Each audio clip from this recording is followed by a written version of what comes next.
What's up, you guys? All right, I gotta warn you all ahead of time. Most of this footage is either garbage or missing completely or has been corrupted, and I did everything I could to try to retrieve the files. But I do want you guys to know that this episode was filmed and recorded before I even launched the podcast. This is back when I was just sort of piling up content and preparing for the launch and everything. So many of this was not like fully prepared. So, I've learned a lot of how to make sure these problems don't happen. But for this episode, the audio is great, but the video, I apologize that it is just trash and that a lot of footage is missing. So my apologies. Anyways, I hope you guys enjoy it regardless. Love y'all. Bye.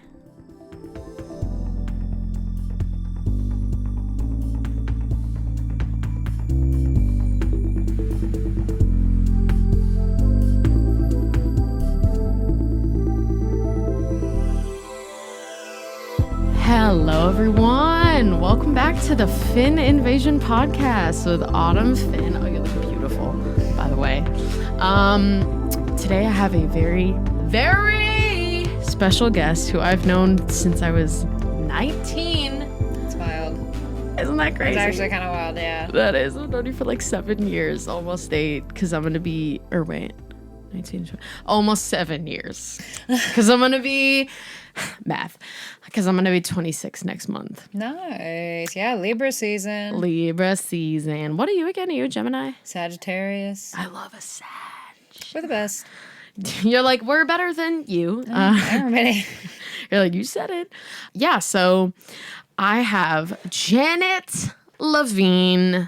Do you go by Jan or Janet? Because Whatever people feel comfortable with. Feral usually. Familiar. I don't go by that. That's so funny. I'm going to change that Instagram tag. It'll be my first, one of my album names will be Feral Familiar. Feral Familiar. I like that. Yeah, it's cool. It sounds good. But it's hard to be a band name. It's too hard to spell for people. All right, follow me, guys. It's Feral Familiar. People are like, how do I spell both those words? And I'm like, that's fair.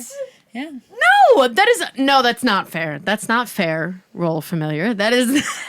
Bro, you should be familiar with the words familiar and feral, in my opinion. I'm saying.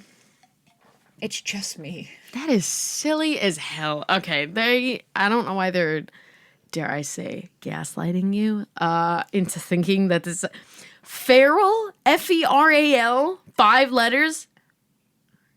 Yes, it was 5 letters. Yeah. Fuck yeah. Yeah. Silly. I don't know how many letters are unfamiliar, probably like 7 or 8. But Feral Familiar, I'm a sucker for alliteration. Yep, same. Yes. We live for it. I love it. A copycat killer with a chemical cut. Oh, what is that from? Phoebe Bridgers. Oh, there you go. Yeah. So good. You're a Phoebe Bridgers fan, right? Yeah, she's great. That's why I have it right on my goddamn wall. Oh, that's such a great album. It's such a good Is that album the one with Funeral on it? No. No, that's Kyoto is on that one? Yes, Kyoto and I Know the End. One of the greatest songs ever made, in my opinion. So good, bro. Yeah, I'm glad you... See, that's one thing about you, is that you always know good music. Do you know there's a select few songs that always remind me of you? Oh, which ones? Fire Escape by Foster the People. Yeah. Let me show you that. And do you recognize and we'll follow the animal tracks? Yep, yeah, of course. What? Guys, we sang that song. We did. I was so hype about it. I was like, we got to do this. I love Mountain Man. And then I had a shaker in my hands and I was so nervous. I went back and rewatched that video on your Instagram and you were playing your guitar just casually, confidently, beautifully. Janet is just so confident in her music and she's looking over at me and I'm just like, I'm just my hands shaking that girl is so dangerous. No, but it was fun. You're one of the first people. You're someone that is hard to forget about. And I never, ever for a goddamn minute forgot about you. Yeah, you affected me a lot. And I always remembered you made me feel so much more confident in myself and my musical ability. Is that a tear falling down your eye? It is. I'm bawling. Guys, you can't see it here. She's really good at acting like she's not via her voice, but I'm looking at her right now, and let me tell you what, Niagara Falls in the face. I'm crying Niagara so hard face. right now. Yeah. She's Niagara face. I'm a silent crier. No, yeah, I've known you for 7 years, and hold on, I did write some things down, some bullet points, some stuff that I wanted to say. So, just as a fun little entry question, fuck, marry, kill, ranch, ketchup, and sour cream. Yeah. Well, kill ranch. I love ranch. Ranch is peasant.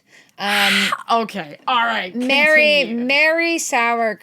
I don't know. Ketchup is it's so classic, you know. It is. Everybody and I do likes love sour ketchup. cream also. I really like sour cream too, you know. And my Chipotle. You know, I might just, you know, fuck around and find out with ketchup and then marry sour cream. You know, sour cream is a little bit more interesting. It's a long-term interest, you know. Although ketchup would be more classic and, you know, a long-term commitment. Oh yeah, I'll fix this. But yeah. Ketchup is a very reliable. I would get bored. With I ketchup. agree. Yeah, sour cream is interesting. It spikes my interest. But yeah, ranch. Sorry, gotta go. Damn it, dude! I love ranch. I like blue cheese. I'm a blue cheese girl. You're a blue cheese gal What can with I your say? blue eyes. That's not it, but that's not why. Because it tastes so good on French fries. And they got the little wedge salad. Always got blue cheese. Never so good. had blue cheese on French fries, you guys. It's a hit. It's a hit. Don't stop yourself. It's hard to put anything on fries and make it taste bad. People put vanilla ice cream on It's their so fries. good. Yeah, sensational. Wendy's classic. We gotta do the classic, like chocolate. Yeah, what are your Frosty. favorite fries? Are we talking McDonald's? Are we Oh talking man, Wendy's? probably Wendy's. Wendy's has the best fries. They're really Period. good. They're always Underrated. good. Yep, underrated. Their chicken nuggets are good. Spicy nuggies. I haven't had the spicy ones, but are they You good? haven't had the spice, bro. And I'm not a big spice girl. I'm not a big spice girl either. I'm not a big. If you want to be my lover, I'm looking get a it little like spicy. ginger spice right now, but you know, I need to give myself the blonde, like yellow blonde highlights in the front. Then I've nailed ginger spice. I don't know if I love that hairdo, but to each their own. Yeah, to each their own. Yeah. So, Janet, so a big part of this podcast is about just, you know, connecting with people, getting to know people. In a few, take as long as you need. Give me, oh God, this is such a broad question. I can't wait to see how you respond to it, but I feel like you'll do it well. Give me your story. What's your story? Oh, that is a very broad question. So broad! That's excruciatingly broad. Well, my name is Janet. I'm here now. I hated every bit of that. Yeah, I'm I just really kidding. dug deep with that one. Yeah. I don't know. I grew up I was very young at one point in time. And now I'm not as young, but I'm still young. I feel better than I've ever felt right now, which is pretty good. Yeah. People say that about their late 20s. I have a better question. I think I was just fucking with you. With I just want to see how you replied. One of my best friends, Gil, when I first met him, it was with him and his other best friend, Kaylin. Spelled Caelin. A male friend? A male Kaylin. Interesting. I thought I had to burp and then it faded. Sorry, guys. Very classy of me. And he said there are 3 questions that we ask people when we first meet them. Like they're just like this dynamic duo, this like perfect best friend pair that are like really good with connecting with people. And the first one is, what have you found to be the most important things in your life? If you had to give let's say a top 3. I'm very big on rule of thirds. Taking care of other people. Nice. Taking care of yourself. And being open-minded.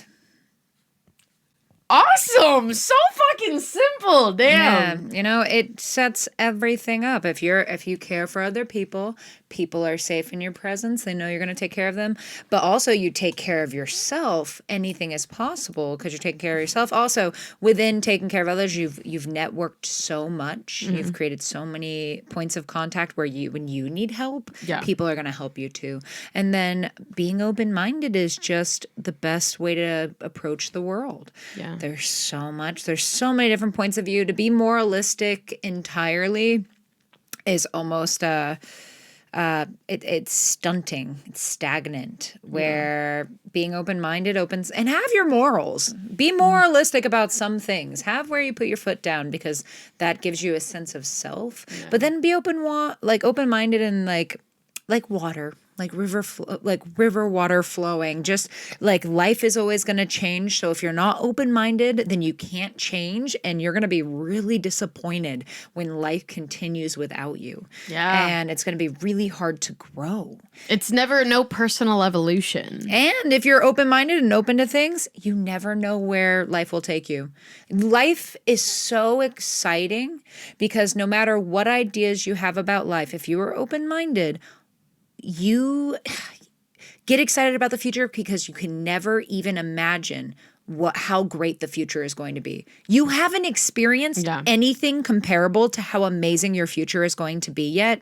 And like, you wouldn't even be able to understand it if somebody told you exactly what was going to happen in your future. Yeah. So to be open-minded and just say yes to things, and have your reservations as well. You know, be skeptical as well. But just to see where life takes you. Safe skepticism. Yes, safe word is skepticism. It's actually banana, but mine is tangerine. But you go got on. it. Fruit. Why is it always fruit? Why is it always fruit? Why is it always fruit? Sometimes it's not, but I don't trust those people. Nah, me neither. Yeah, but yeah, you never know where life is going to take you, and you actually couldn't even understand or grasp it if somebody showed you, because you haven't experienced anything yet to let you be able to grasp that, you know? So you sound open-minded. You sound like a motivational speaker. Thank you. This is actually my podcast. I'm talking about my book now. I feel like this is my fucking That's so funny. I was like, cute. I'm like, well, thank you so much. Wow, that was great having Janet as a guest. We'll see her not again. I knew her for 7 years. You're like, oh, she blocked me. I wonder if she posted my episode. That's crazy. Becomes the most popular episode. I'm like, damn it. But like, bring that girl back. I'm like, fine. I'll fucking bring her back. What you were saying before about taking care of yourself? Taking care of yourself is very intrinsic with taking care of other people, because if you are the best version of yourself, then you are treating other people well. Like, something I always say, you know, that phrase like hurt people. Mm-hmm. And I hear people what I sort of thought of is like, not everyone who has been damages others, but everyone who damages others has been damaged. Oh yeah. And you know, some people who even hurt others, because it's not intentional always. Some people are actually cruel. I had to learn that recently, that people actively can be cruel and want to hurt other people. Not usually. Mm-hmm. But there is something to learn when we care about ourselves and we let go of that ego. It's easier when we love ourselves to not be shaken by somebody else's opinion 100%, of us. Yeah. Like if somebody's it's the foundation. Yeah. It's if somebody's like, I don't like you, but you like yourself, you're like, oh, okay, I see that you have an opinion of me that it differs from my own. That's valid. You're allowed to feel however you like. And bye now. Yeah. And okay, you don't have to hang out with me then. Guess what? You don't have to spend time with somebody you don't want to be around. So. And also, I disagree. Yeah, I think I'm great. So, but I could also the humility of, yeah, you're right. I do that, and you could either say, but I actually like that I'm that way. Because if somebody people are like, I was just talking about this in my first episode. Yeah. I was just talking about this. When people are like, you're so annoying, you're too much, you're over the top. I'm like, well, this is exactly you're you're not enough. You're actually, and I've asked myself this a lot when people don't like me. I do this thing, which I do less now. When I think people don't like me, I do this thing where I'm like, I really want them to like me now. Yep. I'm like, I have to try harder so they'll like me. And then one day I realize something. That person who doesn't like me, do I even like them? Probably not. Yeah. Anybody who like I'm around and I feel insecure about, like myself, I start to feel less than, or like I'm not good enough, or like I'm annoying them. I don't like people like that. Yeah. Anybody who's willing to make me feel bad about myself, like actively treat me poorly when I'm in their presence. And I mean, it's not like I'm like, oh, well, I've lost the train of thought, but it's like if somebody is actively trying to make you feel uncomfortable, or like, like giving you the up and down, or, you know, just not giving you the time, or like writing you off. I would never do that to someone. And I don't want anyone like that in my life. Like, And if somebody did that to somebody I know, I would call it out. yeah. I'd be like, hey, you probably shouldn't treat people that way. But I had to remind myself, don't try extra hard to get people who don't like you to like you, because you probably don't even like them. And you probably... They're not your kind of person, They're because not your kind of like-minded person. people attract like-minded people. Yep. And honestly, you know, maybe one day down the road, you guys might be friends, but it doesn't have to be now. Yeah. You know, and this person might just be at a point where they're not accepting anybody new, and that's valid. There's nothing wrong with this person, but don't try extra hard to be friends with them. Yeah. Because I find it also when you give more, when somebody isn't giving anything and you give more, it doesn't make them want it more. It overwhelms them. It doesn't make them accept it. It just pushes them out further away. You're like, I have more, but they're not opening the door. I'm trying to think of a good analogy for this, of like, if somebody's like, let's say you're taking a shower. You want to get clean, right? This is going to be my best analogy. This is sad. But let's say somebody does not want to get wet. Somebody does not want to take a shower. And you turn the shower on and they have like a shield over them and it's just filling up with water, right? And it's just like, they're like, I don't want to get wet. You're not going to get me wet. And you're like, they need more water. They need a shower right now. I know what they need. And it's like, yeah, but they don't want that. And if you keep putting water on, it's just going to crush them and they're going to be gone. They're not going to be very happy about that. Normally, whenever you need an analogy, I go to coffee. For some reason, coffee works with a lot of analogies. Yeah. I just can't wake up. Here's more espresso. Is this helping at all? Coffee doesn't work for everyone. Coffee doesn't work for everyone. doesn't And work. sometimes it's inconsistent even working for people that it does work for. So If you're on certain medications, if you're hungover, if you're out of focus on this camera. Anywho, so yeah, we were talking about taking care of yourself and all that jazz. And you know what you were saying before about you were sort of questioning to yourself, like, if you don't like me, like, are you even the kind of person that I would like? And that's something that I realized, you know, is you should always be yourself, because you know how they say like, it's better to be to be disliked for what you are than liked for what you're not. Like, it's important to be yourself, because anyone who doesn't like the type of person that I am, I was like, get as far away from me as possible right away. Because like getting close to someone under false pretenses of like people just thinking that, you know, that you're something that you're not. Because like, I can't pretend to be chill. I'm not a chill person. I'm not calm. I'm not quiet. Fucking far from it, dude. I'm loud and rambunctious and off the walls, and that's Autumn Finn, you know? yeah. And that's why people listen to your podcast. Aww, Janet. How sweet. So, my next question, here we go. When did you first fall in love with music? Oh, when I was a little kid, when I watched the Titanic. Near, far, wherever you motherfucking are. We love Celine Dion. I believe that the heart. Dude, I was recently talking about that movie with my mom. Good movie. Good movie. Great movie. Great movie. We got a great cast. Yo, I was literally about to say young Leo. Yeah. I mean, that was a different, like, era. I mean, that man was something else. Young Leo, are you kidding me, bro? He looked good. He did. Everybody looked good in that film. Yeah, the boobs scene. Get out of town, bro. That was for us. That was for us. Listen every night. Just kidding. So where did music go from there? Like, when did you first start playing music, letting into that world? When I was like 19, I was dating this guy. Here we go. I love when those stories. Well, when I was 19, I was dating that. This sounds... Yeah, he had a guitar, and I really liked this guitar. And he was like, "I'm going to sell my guitar." And I was like, oh, "I want to learn guitar. I'll buy that guitar from you." And he was like, "No, women maybe are talented. Maybe I'm going to keep this guitar." And then we broke up, and he sold the guitar, and I went to the pawn shop and I bought it from the pawn shop because I like this guitar so much. For how much? And like $100. Acoustic? Yeah. Okay. I still have it. It's just very broken somewhere. Fender? Nah. Squire? It's like a Coral Sun. Then why was it $100? I don't know. Anyways, I wanted it. I got it. It broke a little later, but that was my first guitar, and I taught myself how to play.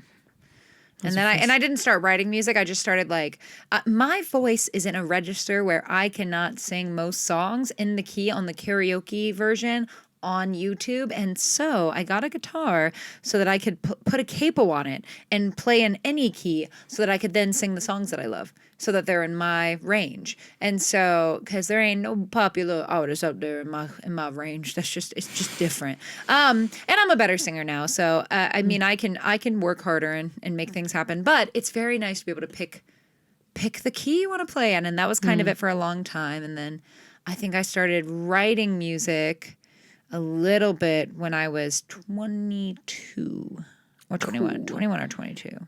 When did I meet you? When you were 24? I think you're 4 years older than me. Was it in 2017? I first met you in 2017, yeah. Yes, okay. I was 23 or 24. Wow, so it was right after. This is when your passion was first beginning. Yeah, and then I started writing music in 2017. That was when I really started writing music. When I lived in Colorado, right before I moved to Colorado, I started writing music. And then when I was in Colorado, I wrote a bunch of songs right before I moved home. And then since then, I've been just writing. And I write now. I could write a song right now if I wanted to. I could write easily. It comes so naturally. Yeah, it's like I am practiced. You know, You're a professional. Professional songwriter. I haven't put my 10,000 hours in yet. I think that takes like 10 years if you do it 3 hours a day every day. Is that a rule? Do the math. Well, that's if you're a master. I could be a professional without being a master. What would I be? I would be novice. I'm like a novice. I'm like a intermediate. Intermediate. Yeah. Yeah, not a novice. I think an intermediate is probably better. Do you have a favorite lyric you've ever written? Oh, I have a few that I really like. I've been top 3 doing that recently. Just going over one that is from a song that I wrote that like very recently, and it's so simple and it has so much meaning behind it. But it's the whole song it's very elusive. But the line is. I should have a cup of coffee, and I pray to God that coffee fixes me. Mm-hmm. And the idea of it just being like, if something so insignificant, so small could fix every single problem that has been listed in this song of like, I just want this really small thing that makes me feel just a little bit better. To just take care and of I everything. hope it can slowly fix me over time of just me being able to feel alive in life and just slowly things get better. And so that eventually I can actually be better, you know, and like I could stop like all these things I ruminate about. They'll stop happening because I've moved on. I've done better for myself. I'm successful in my life. I'm productive with this coffee. And it's just like, I pray to God this fixes me. Yeah. So I have a lot of lyrics. I'm trying to think. There's another one that I like of what is it? There's a song about a dead rat, and there's this line that I remember that. Yeah, there's a line of there's something dead in my yard. I can send this one to dead in us your all. yard. I remember that. And I'm I a think fan. to myself, there's something dead in my yard. I can scent it as the wind grows tall.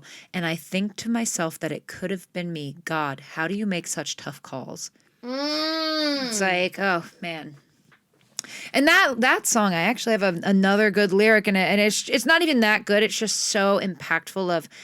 And I know that your new lover left you, and I know that you still love to cry. But of what I don't know isn't a question I would ask. Not that closure can heal what has died. And like I don't really love the last line, but I just love the idea of like, I know these things, but I don't know you anymore.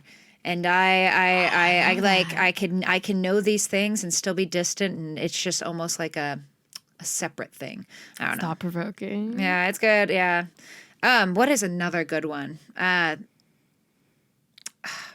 like this line from this one song that I wrote, and it's a song about it's called "Worse Than Strangers." Ooh! It's like you treat me worse than a stranger would, and the whole thing is, I gave you your portraits that I sketched. Now I want them back. Could you mail it? I wouldn't hate to see you, but I don't think it would make a difference. And then the next part is, I could lose my spine and beg for it, or I can tell your mom the things you did. Maybe face some goddamn consequences. Would it make a difference? And it's like, oh my God, guys, my jaw is on the floor. Oh my God, bro, face some consequences. You said tell your mom what you did. Yeah, tell your mom the things you did. Maybe then you'd face some consequences. Would it make a difference? And the idea is like, yeah, just that. Like, I could see you, but also, would it even make a difference? And I could tell your mom what you could face actual consequences for the things that you did to me, but would it even make a difference? Yeah. All these things. And would it make me feel better? Yeah, would it make I'm rid of would this. Would it change you? Yeah, you know?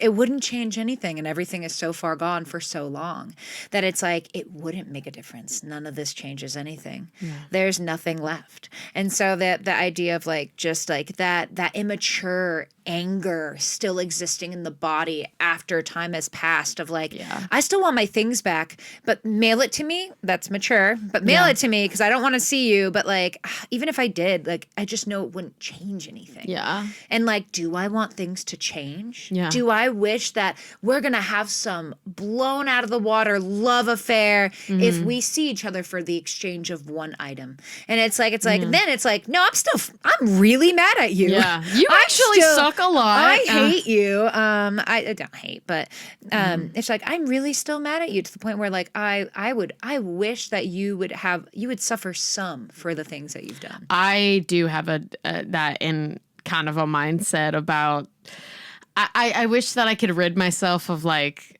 my vengeful mindset. Like I do kind of like have fantasies about drink to that. I do sort of sometimes have fantasies about getting some kind of revenge or like just that I don't like to see you succeeding when you hurt me. Yeah, like some retribution. When they start dating someone right after me, I'm like, well, that's not fair. That makes me feel very, very great about myself. Just kidding. No, it doesn't. It's so annoying.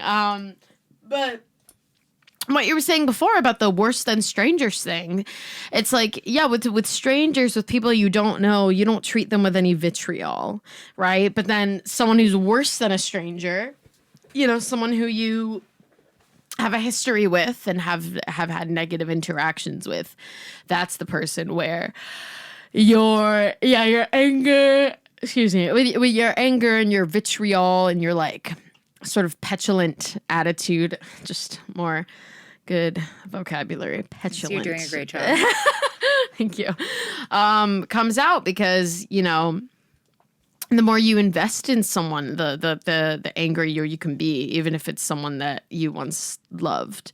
But that just creates a greater weight, an emotional weight on that person. It's interesting when somebody who you love and who says they love you treat you worse than somebody you don't even know would have the opportunity. If that person had an opportunity to treat you poorly, they would probably treat you better than this person is treating you. And it just shows like, wow, you don't respect me to the point where you're treating me worse than you're treating me along the lines of an enemy would treat me like this. You want me to hurt. You're being cruel. And like a stranger has no means to be cruel, but you're even in all of this. You're meant to be cruel, and it also it stems it prompts the question of why do I have attraction towards somebody and want to continue to be around someone who is actively cruel to me and punishing treats yourself. Me, yeah. Like, is this proof to myself that I deserve punishment, or have I done something so wrong that I deserve this treatment? And they are validating all of my beliefs that I am not deserving to be treated well. Mm-hmm. And it's an interesting thing to self-reflect of like, did I just manifest my worst nightmare? Yeah. In real fucking time. And people do it. People manifest their worst nightmare. They worry so much, have so much anxiety about relationships, especially. We don't talk about it, but relationships are the most, they are the most traumatic thing we experience in life. Breakups and relationship issues. Really? You think so? It is one of the most traumatic things. But it is one of the biggest ones, but we don't talk about it because everybody is in relationships. People take them very lightly, but some people, like, I've met couples where I'm certain that if they broke up, like, it would ruin kill their them. life. It would kill them. Like, Yes. they would never be able to recover, and they would, but it would be so devastating. And you think about it of like, and also just loss of a loved one, like especially of a partner. That's why, because if your partner died, you would be devastated. And the same when your partner leaves you. Yeah. You have that devastation, but they're still alive. Bro, do you know the song So This Is Goodbye by William Fitzsimmons? No. Oh my God, you're saying like the exact same thing. Like the lyrics are it's about, it's like, I miss you like you're dead, but I never got to grieve you because I saw you in the arms of someone else. And your ghost will follow me like a child would his mother, or a lover who never said goodbye.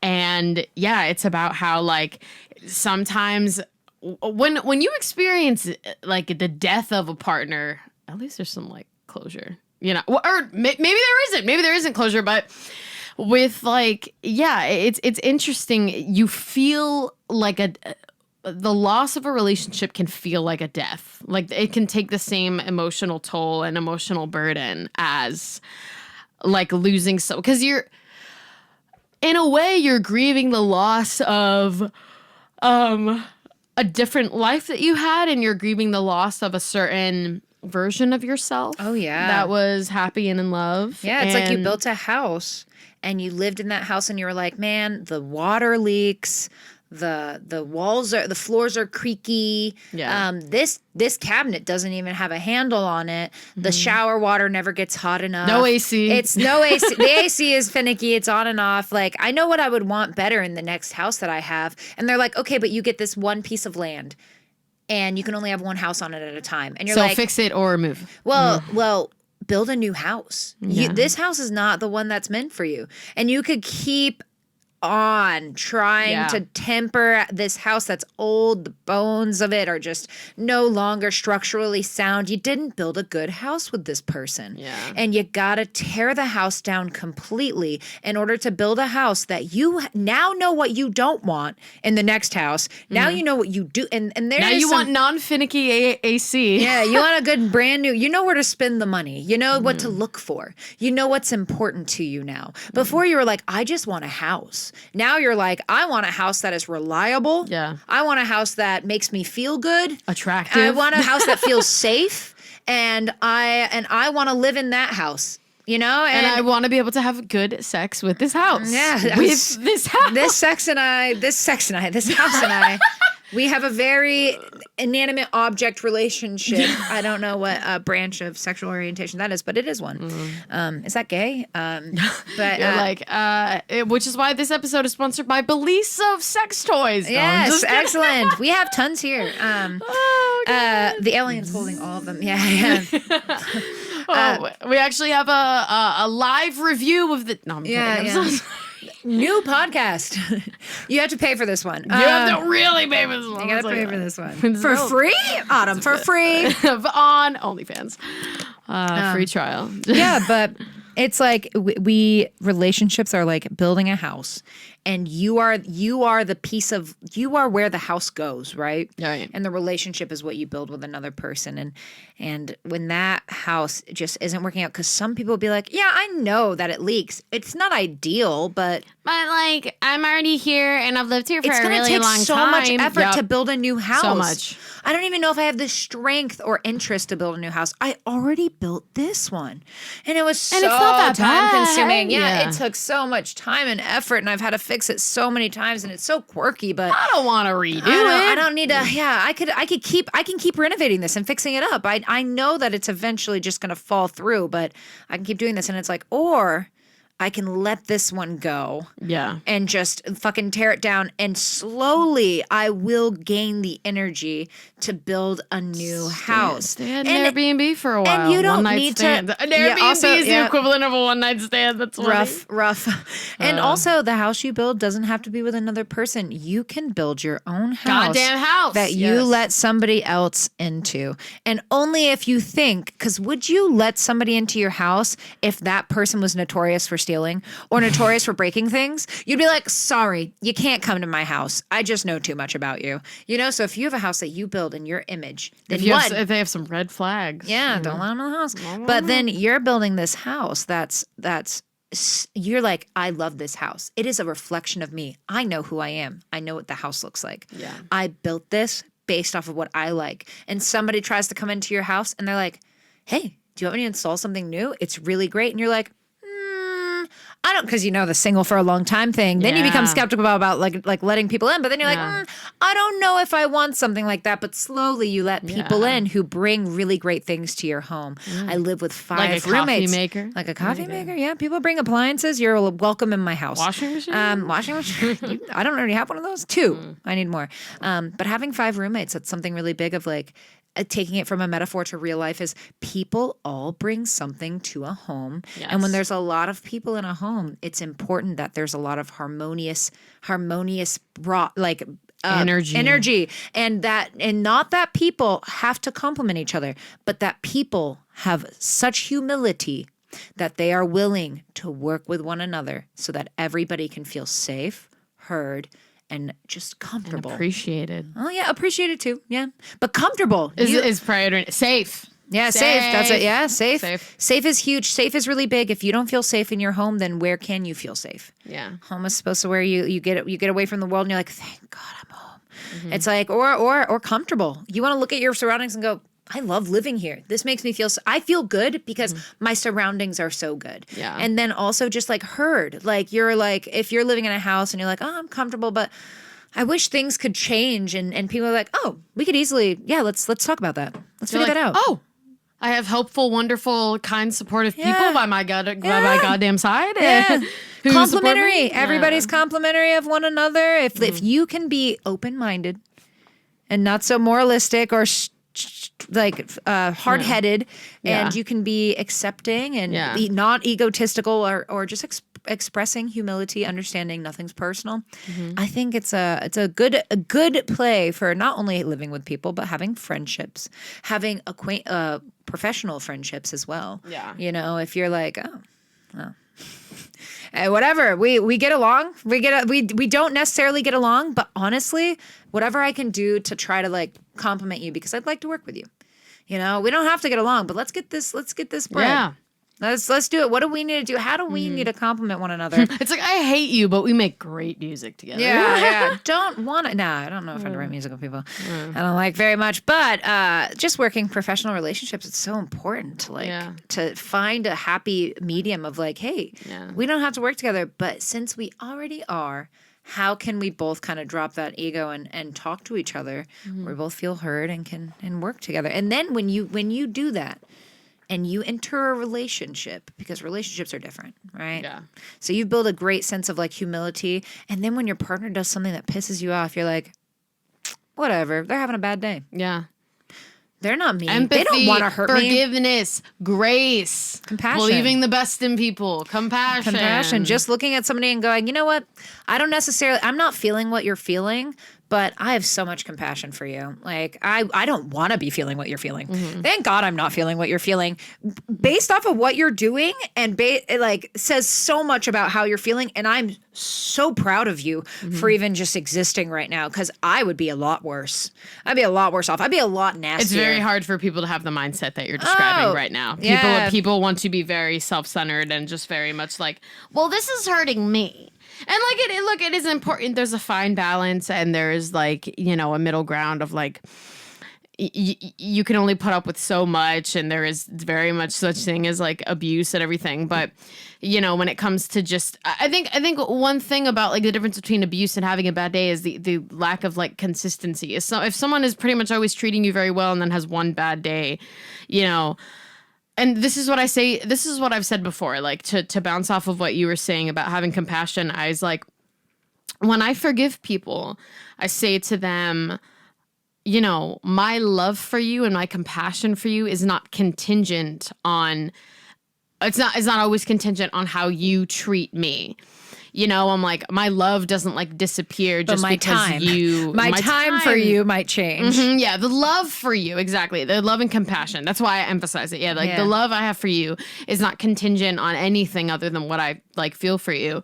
But if you are going to like, continue this, I can't put any amount of energy and effort, because it's going to hurt me, and it is going to be detrimental and possibly leave a permanent fucking damage behind. Ouchies. Yeah. Big bad wounds. Big bad. Yeah. I learn a lot from when people do things, and I'm like, wow, I don't like that. And immediately I think, wait, this person, have I even asked how they're doing?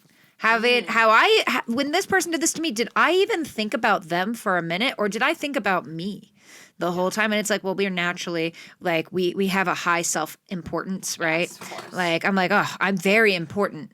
Like, how can this person be so mean to me? I'm so important. How could this person want to make me feel bad? I'm the most important person in my life. Yeah. Like, I'm like, if I don't feel good, then like, everything in my world is now bad. And like, they just did that. And it's like, did they do that? Or did you respond to their own whole thing? Their own whole thing, which could have been like nothing. And sometimes, you know, even sometimes, like my roommate, I've learned a lot living with her. She's probably my favorite person, period.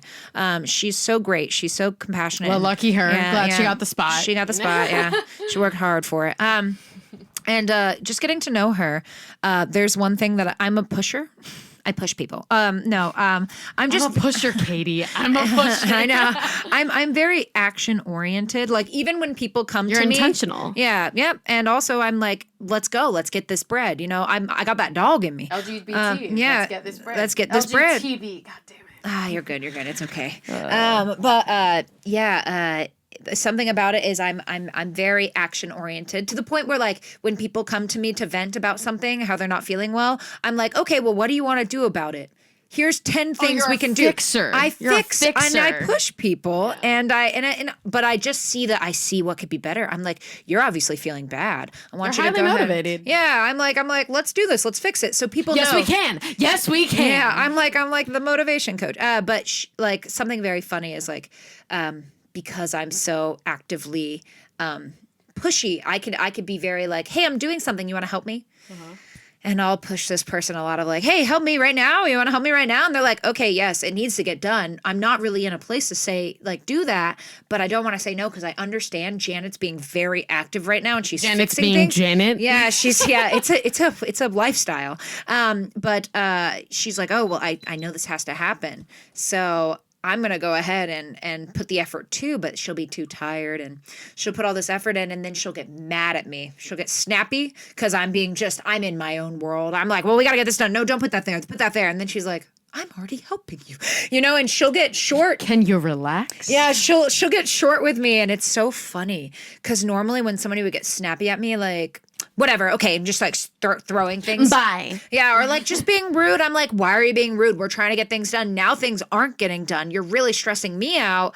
I thought you were here to help me. And it's like, Janet, you just volunteered this person to help you when they just got out of bed, and then they without even questioning it started to help you, and then while they were helping you, you were micromanaging them.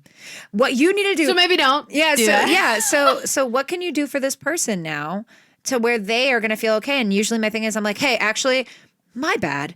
You should just go inside and relax. Do what you need to do. Because, like, I'm you on want to help one. me later, you're more than welcome. I'm like, I'm on one, and you've helped me so much. Thank you so much for your time and effort. And also, my roommate, I think what she's gained from me. So mine is just like the humility of it all. Because I could get mad and be like, why are you doing that? Stop doing that. Like, you're making this hard for me now. Like, why not? And instead of it's like, oh my God, fuck, look how I've been acting. Yeah. I didn't even realize, I'm not even paying attention to this, how this person is feeling right now. I didn't even check in. And I expect so much out of them. And then when they're not meeting my expectations, I'm immediately aggravated. And then and I do feel that aggravation, but instead of believing that aggravation, I question it of like, okay, but why?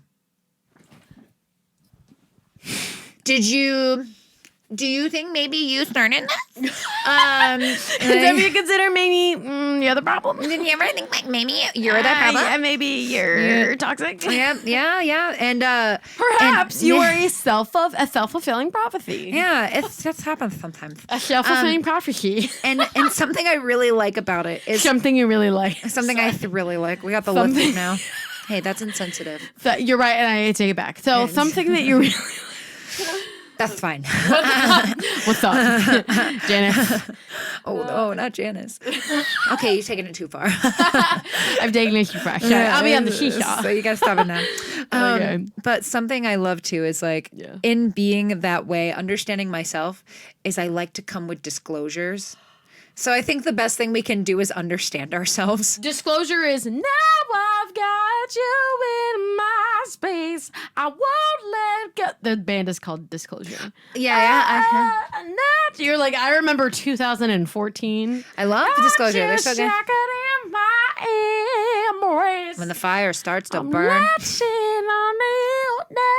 Sorry, so continue. Good. I love Disclosure. So you always give people disclosure, give them a Janet warning, yeah. a JW. But yeah, in order to understand myself, I am then able to, because living with a lot of people that aren't your family, they have no obligations to like you or get along with you, and there's no dad. We called all the roommates together. We have Omni Dad, which is just probably God. It's just probably God. Are you religious? Now I am. Really? You're Omni like, well, I've done shrooms, and now I. And Omni Dad is now very present. Yeah, we're like, I don't know if we can't decide on something. Let's ask Omni Dad. And it's kind of just like we're throwing it out into the ether, and it's never coming back. Dare I say OD? Yeah, Omni Dad. OD. It's OD on OD. Yeah. What does he do? Everything. So. One big thing is one of my disclosures is understanding yourself is very important, because with that you help not only yourself but others as well, and you can help relationships before they can get bad. You can help heal them, give them a better foundation to work off of. I tell everybody, hey, I'm going to ask a lot. I was a middle child. I was looked over, and I had to ask for a lot of things. Child. I was a middle child, and my brothers are very close in age to me. So it's like, how? And you were the only girl in the house. And I was the only girl, and nobody wanted to hang out with me because I was a girl. I did. Yeah, I know. Literally adopt every female in my life. I'm like, you're my sister now. Because of that, I had to ask for everything, because I was like, man, I'm getting looked over. So I'm going to ask. And something is I know my brothers would get upset whenever they wouldn't get something, because they're like, Janet gets everything. And it's like, no, Janet asked for everything and she gets some things and she gets told no a lot. And so because I'm so familiar with being told no, I ask people to do things with me all the time with the idea that they're going to say no, but people are people pleasers. Yeah. And my biggest disclosure is, I want you to practice saying no to me, because when you do, I take it really well. I actually expect you to say no to me. So if you're check in with yourself when I ask you to do something, check in and just be like, no, Janet, I'm not. It doesn't have to be an apology. Yeah. Sorry, Janet, I can't. Just hey, actually, I'm not in the mood for that right now. Because if you feel obligated to say yes, you're going to resent that person. They're going to resent me. Every time. It's a volunteer. When people volunteer themselves, it's one of the usually when you have like an abusive parent or a negligent parent, you do this thing where you start to volunteer yourself. You either become the victim or the volunteer, right? Yeah. Where you volunteer yourself for everything. You're trying to fix things. It's a sense of control. Just based off of habit. Yeah, or the victim where like, I won't get into it. But anyways, people volunteer themselves and I do it. But also I tell other people, tell me no. Practice it. I expect you to say no. And now I prefer that. I actually prefer it. Yes. And it shows that you're comfortable enough and you feel safe enough to be honest with me because you don't owe me anything. Yeah, exactly. And guess what? Yeah, I don't owe you anything. And guess what? When you ask me to do something and I'm not in the mood, I'm going to say no. I'm gonna period. Say, no. Period. It's going to be a period. You're going to be like, period. And you're like, I say yes to everything Janet asks. And I'm like, why? Why would you do that? You know, and it's funny you were saying before about like, well, here's the thing. You and me both, we have very big personalities. And so, yes, people do feel like they have to say yes to us because they think that I think I'm an overwhelming person. I'm a lot. I can be an overwhelming person. You can be a lot too. I'm better now. I've calmed down. I have a better temperament. I'm starting to now at age 25, almost 26. Oh my God, it took me forever. Starting the process. Yeah. So I'm following in your footsteps, Jan. Wow. Janny Wanny. You know, my aunt's name is Jan. Is it Janice or Janet or is it just I think Jan? It's just Jan. That's I think crazy. It's just fucking Jan. I know a few of those. Is it crazy? I don't think it's that fucking crazy. I'm just kidding. I think it is. You're like, I think you're actually insane. But anyways, Good. what I was going to go into is you were saying before about you're like, actually, no, Janet doesn't get everything she wants. And I remember specifically, Janet gets the cool room in the house that she wants because she decided to take 1,000,000 fucking hours to clean out the goddamn garage and that extra room in this gigantic house. And I have so many memories about you. And that's how I want to end the podcast, the last like 15 to 20 minutes or something. I want to talk about like memories that we have together. I love that. So, I remember, you had this gigantic, nice echoey room where you would record your music. And I remember one day you had a ukulele and you were like, I love something like killing people, but darling, I love you. Yeah. And that song did not age well, but I love that song still. It's and I barely remember it, but I remember and we would paint together and we did a bunch of stuff and you started playing on piano Mad World, and then I was still so scared of singing in front of people, and I'm just like, that's how you should sing that song. That's how it's written. Worn out place, yes. Worn out face, yeah. It's actually, no, I think you're singing like that. You're like, I've changed my mind. Open-minded. I actually want you to sing it like a pop punk artist. Girl who lives next door to me. I knew that we were meant to be. All around me are familiar faces. Worn out places. I can hear it now. Worn out face. Yeah. I'll talk to my manager. Yeah. You have a manager? No. Oh. I'm going to get one. You should have one, in my opinion. I know how we're going to end the podcast, but for the next few minutes, I want to talk about, do you have any memories of me? Yeah. What are they? You're like you remind me of myself. I remember when I met you, I was like, oh my God. Very much like me. I'm like, that makes sense. You're very creative. You wrote this one song that you sent me and it was so good. And it gets stuck in my head sometimes still. And I was like, man, she shouldn't have sent that to me. She should have sent that to some record studio or something, had them produce it. Cause I was like a baby in producing, but, I'm just like, man, you could still release it. I feel like it'd be very popular, but you're very talented. You're very quick and easy. It's easy to learn. Like it's easy for you to learn things and do things, and you put a lot of importance into things. You have like you see something and you're like, this is big and important, and I'm gonna pour a lot into that, and like it's special. Things are special to you. And like, I think people can say like, oh, you're so obnoxious or over the top or you're too much. And it's like, or this is really important. Yes. This is really special. And it just because it's not important to you doesn't mean it's not important. It doesn't mean it's crazy that it's important to me. You feel big. You feel big things and you feel exciting things. Yeah. And things can be so special because of you feeling that way. If everybody felt the same way of just like, that's whatever. I feel whatever about that. Like the world would be so boring. shitty. Yeah. It would be so mundane where it's like, I feel so big about this. When people put full heart into something, it makes things grow. And it brings others' attention to it. When you're like looking at something, if you're looking at a rock and you're like, nobody's gonna look at that rock. But if you're looking at a rock and you're like, wow, and people are walking by, they're like, what has she got?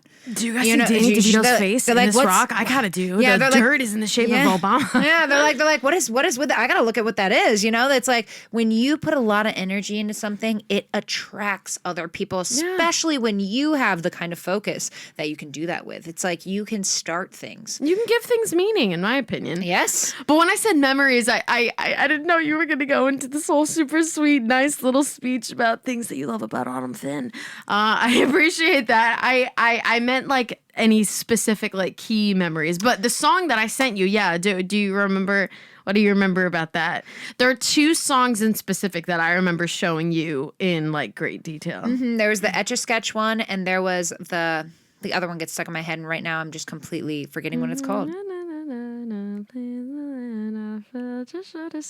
I'm trying to remember because I was 20, but I remember the lyrics. It was one of my favorite songs I've ever written. I've talked about it many times since. The hook is, well, I search for a softer place to land. I fall short of someone you couldn't stand, and I reach for a stronger helping hand. So you keep me at arm's length as long as you can. Yeah. And it was like, the Etch-a-Sketch, it was like treating my whole life like an Etch-a-Sketch. Like how you draw on it and then you can just, never mind. Like, let me just shake it and redo everything.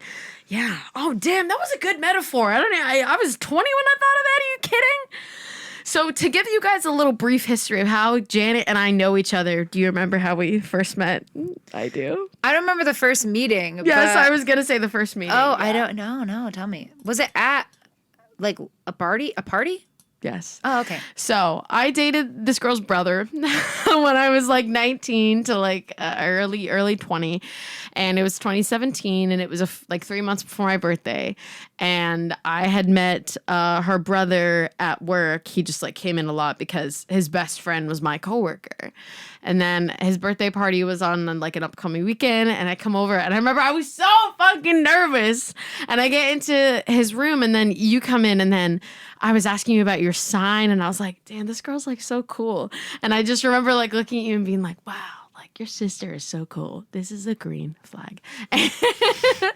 Do you remember, what's your first memory of me? I'm not good with first memories. My brain does not start. Yeah, my brain does not start first memories. I do remember meeting you at that party. I don't remember specifics. Mm-hmm. I remember key things of like, I remember like hanging out, covering animal tracks. Yeah. I remember like dressing you up even. I was like, you're going to wear this. We're going to match. Oh my God. I was like, I don't think she's going to like, I was like, I don't think she's having fun with me dressing her up, but I don't care. She's my sister now. I'm a doll. Oh my God, that was so great. Big doll energy.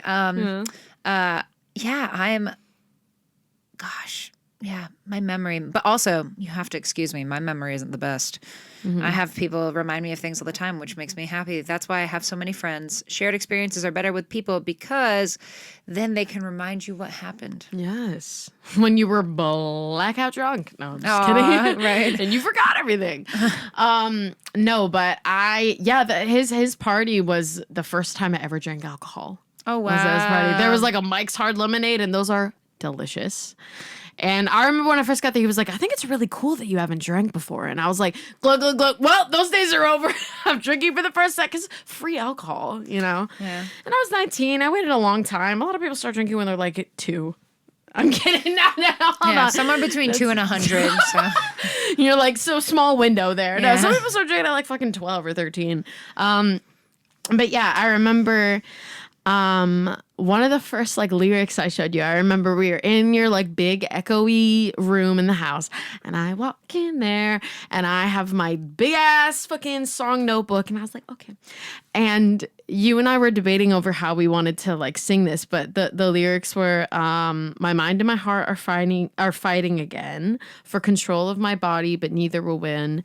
Back and forth, they snatch possession, tug of war for full attention.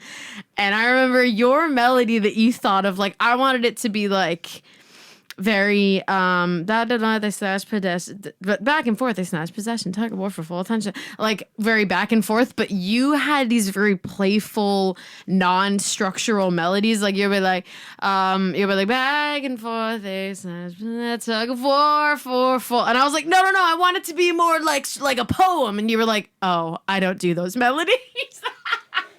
You literally said that to me. You were like, oh, I'm very into like unique melody, like creative melody. You didn't say it And like then that. I'm not like that anymore, which is so Really? funny. Yeah. Woo! Been hosting a songwriting club for like 5 years. I'm like, anything works. Yes. I'm not so egotistical though. Some of what is like, yeah, like whatever's right for the song. Yeah, you know, exactly. Every song's different. And also, yeah, like I will speak my mind, but I'm also like, it's your thing. You know, like I feel less your ego. song, I yeah. have less ego tied to things. Yeah, you than were I only used to. 24 at the time. You were Yeah, only 24. I was pretty in my own head. Pretty kiddo. Yeah, but yeah, that's so funny to have such an opinion. I've changed so much. I have no opinions now. I have none. I'm just a blank I'm a fucking monk. slate. I have got nothing. Are there any memories of me that you could pinpoint? Because I'm just trying to like, I love it when someone will be like, do you remember that time? I'm like, no. Like, what is it? That's me. You know? That's how I act. I love it. Yeah. I'm too fast and I don't remember Do you anything. have any specific memory? Just like the Animal Tracks one. Yes. That recording that. Did we go hiking once? I can't remember. So much was happening in my life at that point in time. You gave me a joint for the first time. Really? I had never smoked a joint. This is so funny. I didn't even smoke joints. I have so many memories of you.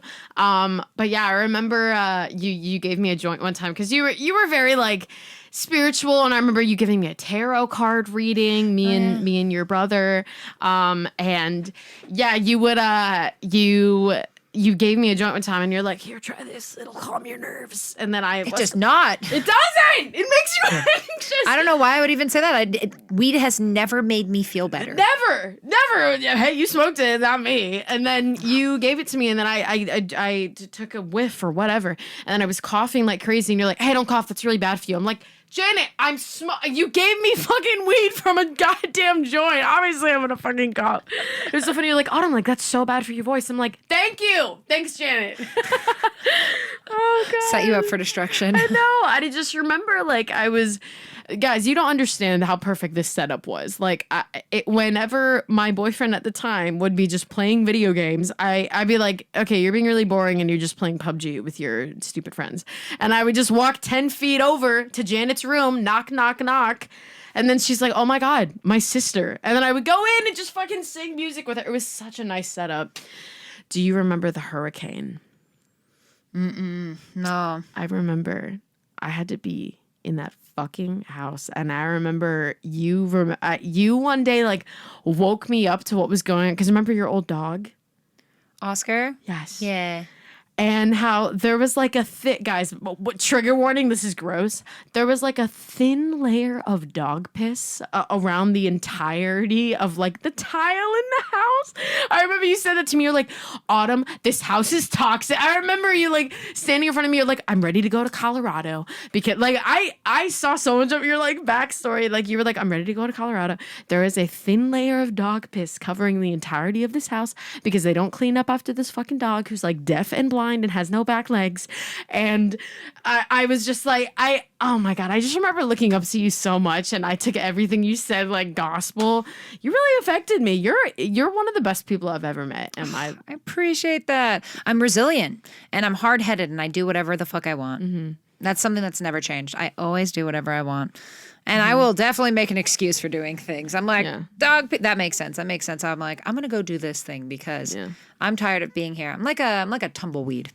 If something is no longer, do you know about tumbleweeds? I know that they are a good way to open up a country movie with like the sound of a or like a what is it called? Harmonica. That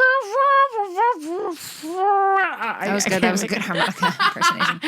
Yeah. So tumbleweeds are alive. When you see them rolling across the desert, they are alive. What happens is when a tumbleweed is in a place that is no longer nourishing it, it's no longer have enough vitamins, it's no longer serving it. I know where you're going. It uproots itself into a ball and it rolls until it finds something that is better suited living conditions for it.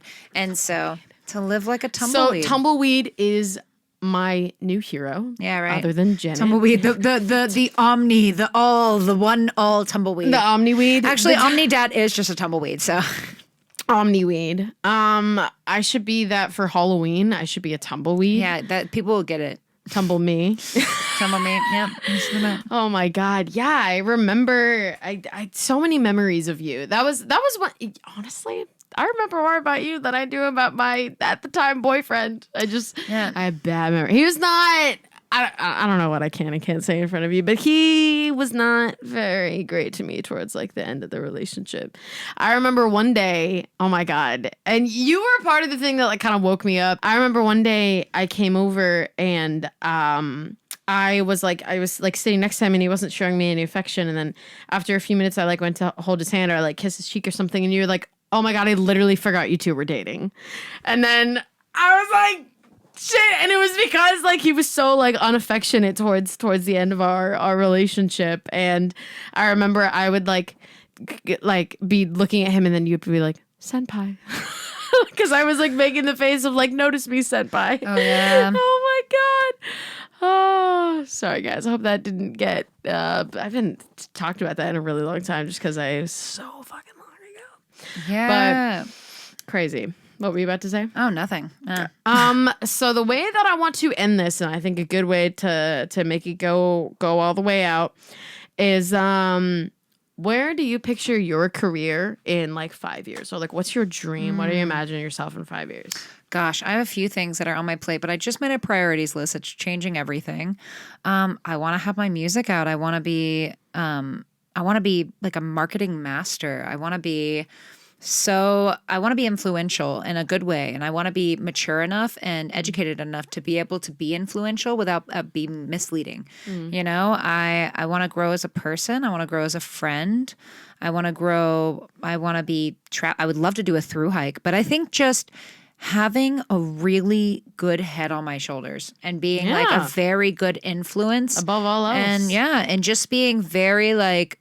I would love to be in my own business alone, right? Just like not getting into anything else of just like, hey, let's do it. Let's like, I'm going to focus on my goals. And if people are complimenting that, then let's go. Let's do it. And then the people who are in my life that keep me sane, let's hang out. And the people that I can give to and it feels right and that they're not taking from me, I want to be around those people too. Because there's as much as you need to be taken care of, you also, people want to give too. Yeah. And so it's a good balance. And so I think just like with music and also just like, having savings and maybe even building my own house. In 5 years, I'll be 35, 34. So, I would like to have great friends, great community, and have my music out. Actually share the thing that I'm very passionate about. And I feel like I could actually help a few people just by sharing my music. Yes. And sharing my story. Do you have an EP out or any kind of album? I'm working on it right now. It's called Selfish Little Girl. It's the last insult my ex said to me. I just wrote a song called Sad Little Girl. Aww. Saddest little baby in the room. Oh, in the room in the world. That's funny. One of the lyrics was, welcome to your sad girl era. It looks so pretty on you. Others tears on your cheek, only temporary. You should really get them tattooed. Aw. Sick lyric. That's good. Sick lyric. Clever. Always clever. Always clever. Oh, thank you. Yeah. We should write a song together one day. Yeah. Some lyrics. Yeah. Been teaching people. I'm about to work on a songwriting retreat for with a friend of mine. Yeah. We have this whole area and we're gonna have a bunch of people come out and they all write music. Camping and we record it. and we make s'mores with we are gonna make songs. S'mores. Yeah, we're gonna have jams around the fire, and then also kind of organizing a music festival right now too, out of the state. So it's pretty cool. And like, yeah. Do you know what the best campfire song is? What's the best campfire song? Let's gather around the campfire and sing our campfire song. Our CAMPFIRESONG song. And if you don't, please tell me you know. I've never heard that. Nope, never. What is it?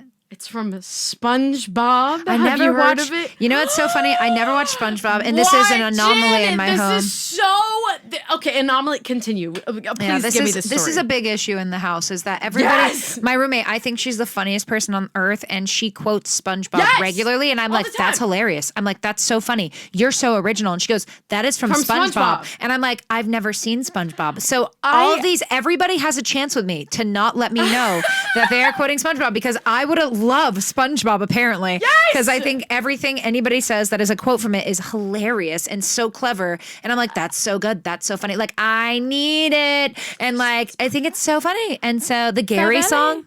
Yeah, Gary, now I know I was wrong. I messed up, and now now you're gone. What a Gary, great song. Gary, I'm Gary, come sorry home. I neglected you. Oh, I never expected you to run away and leave me feeling quite this empty. Feeling this empty. Your meow right now would sound like music to me.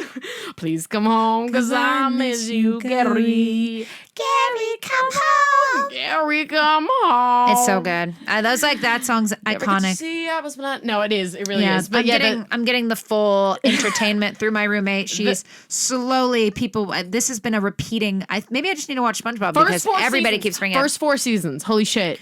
Okay. First 4 seasons are the best. The 3 or 4 maybe best episodes are Chocolate with Nuts, which is the chocolate. Did you say chocolate? Have you heard that quote at all? I think so. Chocolate. Anyways, and then it's like, I got it. Let's get naked. No, let's save that for when we're in real estate. Like, there's so many. So good. The We Stole a Balloon episode. Yeah, buns on thighs. It's like, they stole a balloon, and then he goes, we have to confess. And then Patrick goes, confess? Are you out of your mind? Do you have any idea what they do to people like us? We're not talking about some dumb mail fraud scheme or hijacking here. We stole a balloon. And I'm like, I didn't get that when I was a kid. A hijacking mail fraud scheme? I don't know what that fucking means when I was like 7. Oh, but yeah, that episode. And then Band Geeks with the song. Have you heard the... Well, the winner takes all the the last one to fall. And I never Sweet Victory. That's what it's called. And the sweet victory. Yeah. And dude, you are missing the fuck out, bro. Yeah, I have this theory that SpongeBob shaped the culture of a generation. Yes. Yeah. And no, it's not a theory, it's a fact. And I missed out on it, but I think in that I have a great appreciation for it, and I would like to watch it just to understand because it's on Amazon Prime. I think is it on Amazon? The first 4 seasons, the only good ones. Perfect. Because I think it says a lot about how people think and feel and how they even just navigate. And I think I could understand a lot more about the generation by indulging in something that everybody constantly quotes. Yeah. If you go to like any, like open up any Instagram page, like if you just scroll, the SpongeBob memes are everywhere. Yeah. I think it's one of the most popular like meme sources on earth. Yeah. Apparently now it's really weird.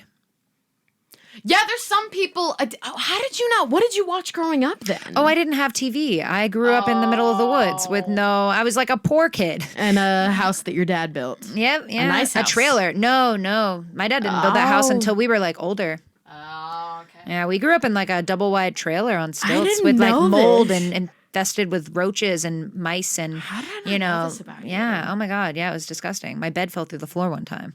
Yeah, it was really bad. Yeah. Your bed fell through the floor. Yeah. Oh my God. Yep. And then eventually my parents saved enough money to build a house that they will never pay off. Yeah. So. Actually, they will never pay it off because my mom left my dad after they built it. So I remember that. Yeah. So I remember hearing about that. Yeah. So now it's just my dad. So is he still living with your brothers or? Nope. My older brother lives with him, and my grandma lives there too. Okay.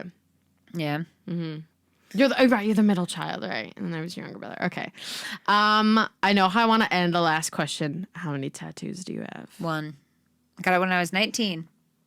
That's it? Yep. Wow. Do you want more? No. Oh. Money? Spend money on a tattoo on my skin ink? I could just spend money on, I don't know, food.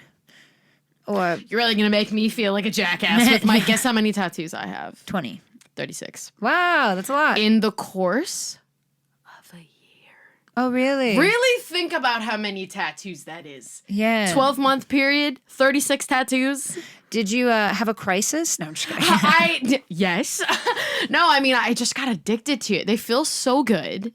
I mean, that's a bit of a painful place to get it because I have a wrist tattoo. It's not fun. The fact that was your only one. Yeah. Not easy. Not an easy spot. The rest of them, most of my tattoos felt so good. The ones that I have one on my rib cage too, and I have one right here. The ones above my knees were not fun. The ones on my ankles were very unfun. I have a Roly Poly. Cute baby. So cute. It's a little hamster from Kippa the dog. I have the WWF. Sick. And then the first one I ever got was on my shoulder. It says, always forgive. It's the same tattoo my sister got. So now oh my God, that was a squeak. It's very high. You're like, are you a hamster? But no, yeah, I God damn it, I love tattoos. It's because too, my best friend ever, Joey, he's a tattoo artist. So like it's inevitable. I was going to say, do you have an artist that you go to? Okay, that makes sense. Yeah, it's not like it's just like always available to me. And then another one of my friends. So a lot of my tattoos were free. A lot of them weren't. Don't get me wrong. I was spending. I've given at least somewhere between 3 to 4K on tattoos. Probably. Maybe no, it's probably been like anywhere between 2,000 to 4,000.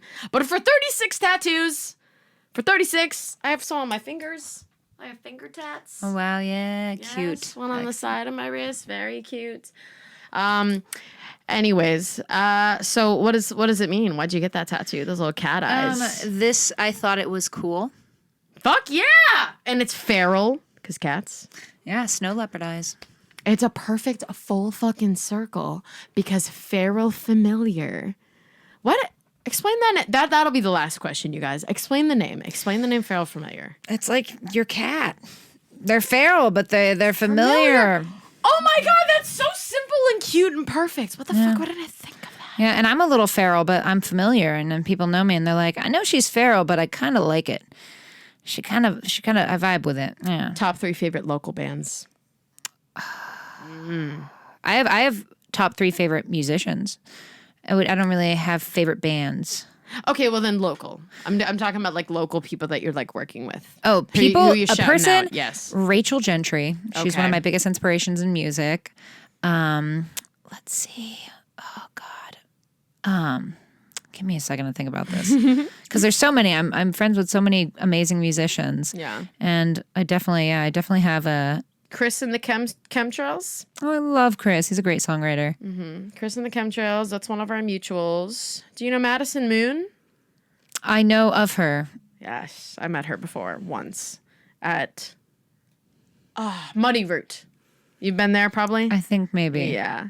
I'm there. Who else have you followed? Yeah, Chris and the Chemtrails. You know Bothering Dennis? That's what Rachel Gentry is in. What? I'm sorry. What? She was their bass player. Are they still going on? I don't know. I don't think they are. No. I matched with. I won't give names. I matched with, let's say, one of the members on Bumble. Like, how many years ago? Right when Trump got elected. That's a long time. That was before I met you. What the fudge? Okay, that's crazy. But yeah, so I've actually kind of known about them for a while. Great band name. Bothering Dennis. Great band name. Yeah, so you've known about Rachel for a while. She's a huge inspiration to me. Probably my favorite songwriter. I just think she's amazing and so modest, and she is down to earth. Yeah, she's just. I love how raw she is, and she's not afraid to just. She's not afraid to be scared of the music, and she's not afraid to be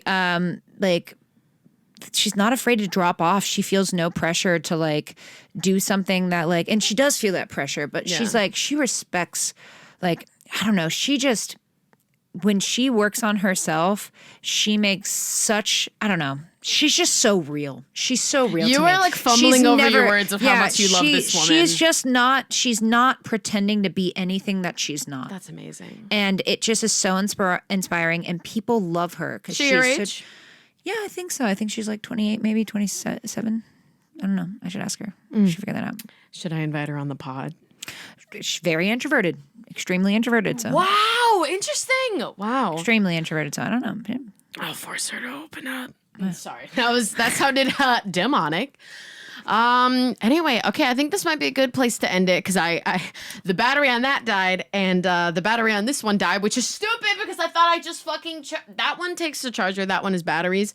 So already I had to resort to recording the rest on my iPad. Thank God the audio is obviously the main, like, most important part. But Janet, thank you so much for coming on the pod. Yeah, you know it. How did you feel about today? Did you enjoy it? Yeah, I love this. Always love talking.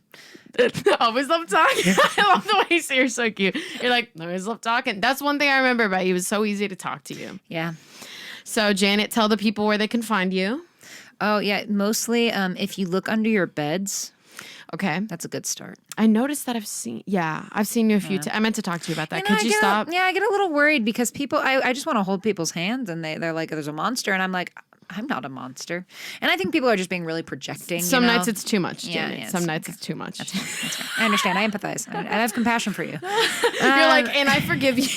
I forgive you for you being creeped out by my actions. That's fine. I'm now reflecting on what I've done and I see how I'm the problem. I'm on Instagram. I will be on Spotify very soon. Fuck yeah. I would like to be on Spotify by my 30th birthday, which would be cool. It's coming up. And then, Cosmic Jan _, and that's my Instagram. And if you want to follow my music Instagram, it's Feral Familiar _ if you can spell it. You know what song I was singing? Like 2 years ago or something. It was like, I can call it, what is the meaning of that reason? I can love you two pieces. I love that line. Connect them with breathing. Guys, her voice.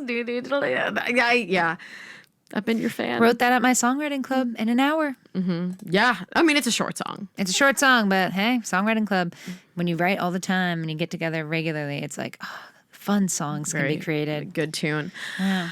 Thanks so much for listening, you guys. This has been the Finn Invasion Podcast with Autumn Finn, my wonderful co-host / guest today, Janet. And, as I always say, this is my little outro, my little catchphrase at the end. All right. The Finn Invasion Podcast. Just remember, if you feel like you don't fit in on this earth, it's just because you are out of this world. Have a great one, superstars. That's great for listening.